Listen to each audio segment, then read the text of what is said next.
বাংলাদেশের প্রধানমন্ত্রী ডাক্তার শফিকুর রহমানকে এই মঞ্চে উপস্থিত হতে দেখতে পাবো ইনশাআল্লাহ।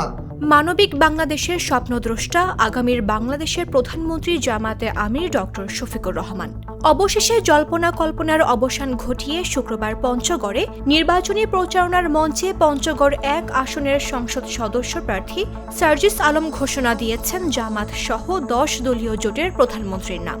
আর ২ থেকে ৩ মিনিটের মধ্যেই আমরা এই মানবিক বাংলাদেশের স্বপ্নদ্রষ্টা আগামীর বাংলাদেশের প্রধানমন্ত্রী ডাক্তার শফিকুর রহমানকে এই মঞ্চে উপস্থিত হতে দেখতে পাবো ইনশাআল্লাহ। মানবিক বাংলাদেশের স্বপ্নদ্রষ্টা আগামীর বাংলাদেশের প্রধানমন্ত্রী প্রার্থী ডক্টর শফিকুর রহমান এই ঘোষণা যেন নতুন উত্তেজনা যোগ দিয়েছে দেশের রাজনৈতিক বাগানে।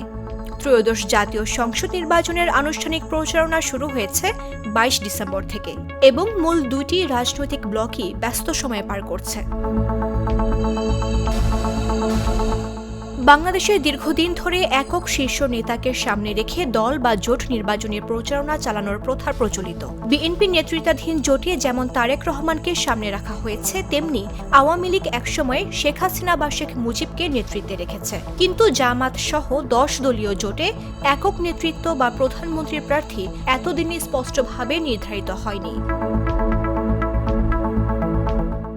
জোটের যৌথ নেতৃত্বে ১০ দল মিলিতভাবে কাজ করে আসছিল। পঞ্চগড়ে আজকের মঞ্চ সভায় সার্জিস আলমের ঘোষণায় যে স্পষ্ট হলো, নির্বাচনে জামাত সহ ১০ দলীয় জোটের আনুষ্ঠানিক প্রধানমন্ত্রীর প্রার্থী হিসেবে ডক্টর শফিকুর রহমানকে সামনে আনা হয়েছে। এটি হয়তো জোটের নেতাদের মধ্যে এখনও চলমান আলোচনার বাইরে, কিন্তু প্রচারণার মঞ্চে এটি নির্বাচনী কৌশলের একটি স্পষ্ট বার্তা হিসেবে ধরা হচ্ছে।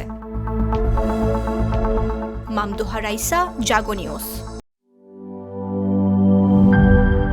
তার চকলেটে একাকার হয়ে ওঠা প্রাণ লেয়ার সম্পর্কের মিষ্টি ম্যাজিক।